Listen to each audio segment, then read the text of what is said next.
Today's High Performance Podcast is brought to you by Josh Phegan Digital. It's where you'll find our revolutionary blueprint course. There's only one place that you can go from zero to hero over a weekend by watching the incredible blueprint. It's everything you'll need to be that $1 million agent. Prospecting, listing, negotiation, and growth.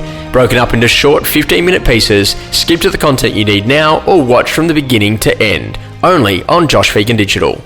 Welcome to High Performance, the podcast featuring Josh Phegan and Alexander Phillips. Alexander, today we're going to talk about the big topic on everyone's mind right now, and that's burnout inside of the real estate industry.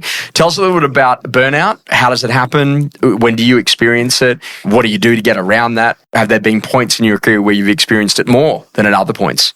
Josh, it's interesting. Like, it's something that I don't really get because it's something of, if you sort of look at day to day where you are like now in November and going into December, you see it happening all around you, and if you lean into that, it'll fester and you'll become that way too. So it's sort of everyone's saying, I'm tired, I've had enough, I want to go for lunch. And so we really narrowed down on like focusing on really clear goals for the new year. And like our number one goal is to come back to 30 listings. Yes. We've got 10 so far. We'll definitely hit 30. That's if we don't go on holidays. Yes. So it's that mindset that, me going, and I can do whatever I want on holidays. I can go, stay at nice hotels or whatever it might be because I know that I'm coming back to, a full book of open houses. Yeah.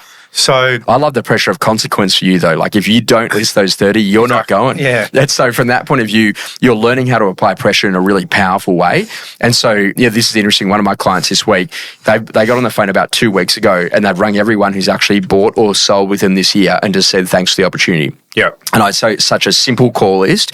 And then off the back of that, this week alone, they listed 3 from that, not from those people, but from the referrals that those people have been able to generate for them out in market. And so this is like, I think that what I love about you is that you got this focus now. You say between now and circa December 6, you are on the phone to ring every single past client who's bought from you to give them their 2026 forecast about what's actually happening. So to me, that's what I go to call a great work list, that if some of the traditional stuff starts to dry up a bit as the year ends out, you're re-energized and refocused about really hitting a very specific objective. Yeah. But burnout also too means that you've got more discipline where you're changing up your routine, you're going to bed a bit earlier, you're saying no to a lot of the opportunities that people might say, hey, do you want to come to that end of year function? Do you want to come to this end of school thing?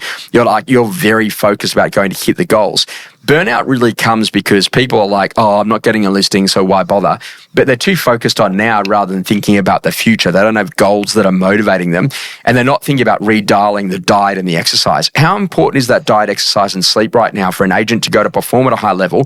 And if you're experiencing some burnout, to get some work that's re-energizes you to get back in the game for success. Yeah, I think what you're probably best off doing this time of year is like just rather than I get in the office at 6:30 still, but try and leave earlier. But trying to maybe so Monday I'll probably get in like 8-ish.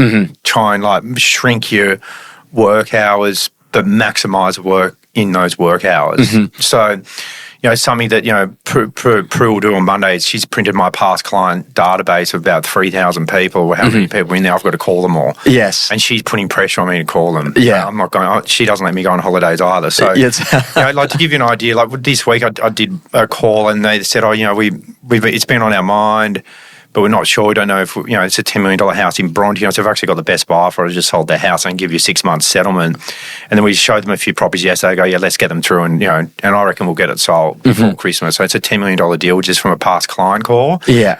And they're now downsizing and we might shift them into something. It might be that, double deal scenario just from one call and just talking them through, what they can do and the process and make them feel comfortable. Yeah, they can sell, but have a 6 month settlement, don't need to be jammed on moving out. So that was just one opportunity. And then once you make one call out of literally out of every 10 to 20 calls, we get an opportunity, I reckon, because they're really good calls and I'm calling the right people. But that just excites you and keeps your level high. If you're going through, if you're cold calling a street at this time of year and you're doing 100 calls and maybe getting one lead, you are going to get burnt out.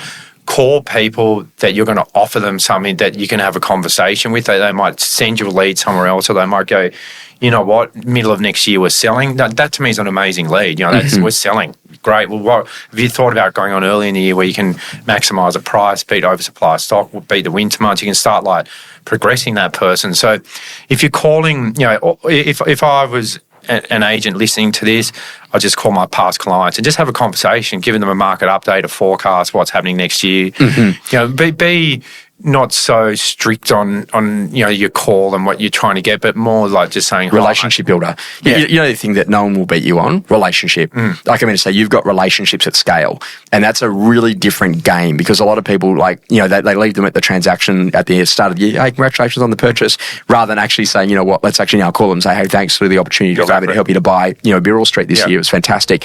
Alex, that's a really important point. Go to hit refresh now. Go for a cold shower. Go have a sauna. Go for a swim in the ocean, and actually get really clear and focused about some goals that you can achieve.